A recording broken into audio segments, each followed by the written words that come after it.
জাহাজে শুধু কয়লা আসবে। ভাই এই ব্যবসা ছেড়ে দিবেন ভাই। হ্যাঁ তো কাঁচা পয়সা ভাই, একবার ভাইবা দেখেন, এই ব্যবসা দিয়ে তো আমরা সবকিছু করছি।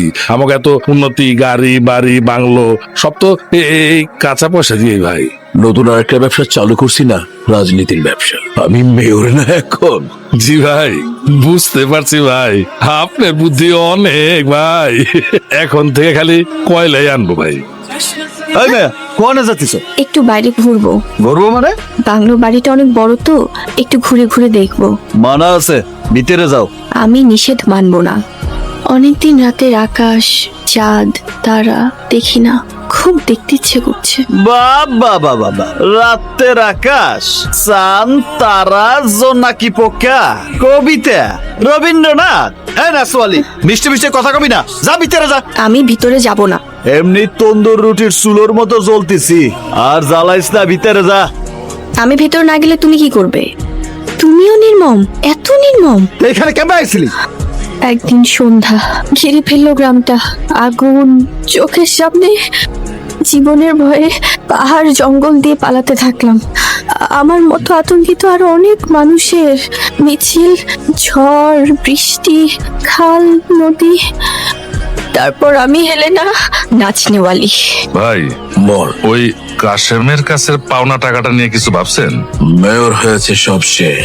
এখন আঙ্গুলটা বাঁকা করার সময় এসছে। ম্যানেজার, ওকেলকে নিয়ে একটা ডিড কর। আমি ভদ্রলোকের কাছে 10 কোটি টাকা পাবো। স্ট্যাম্পে সবকিছু লেখা আছে, শুধু তোর সই নাই।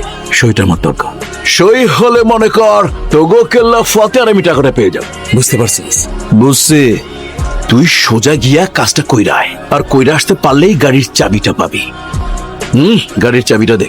ধর ভাই। স্যার, প্যারাডো দেবেন না করলা? বেটা, চেহারা দাস না। এটা কি করলার চেহারা? এটা প্যারাডোর চেহারা। জি, দে। প্যারাডো।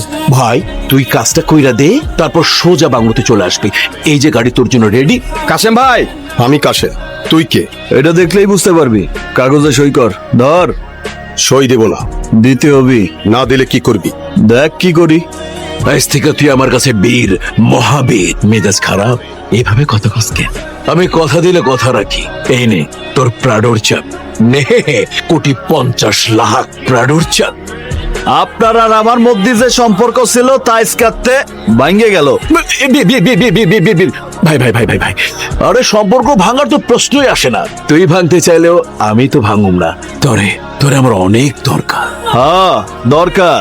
এরকম মিথ্যে মিথ্যে মানসির কাছে দলিল সই করে আনবো?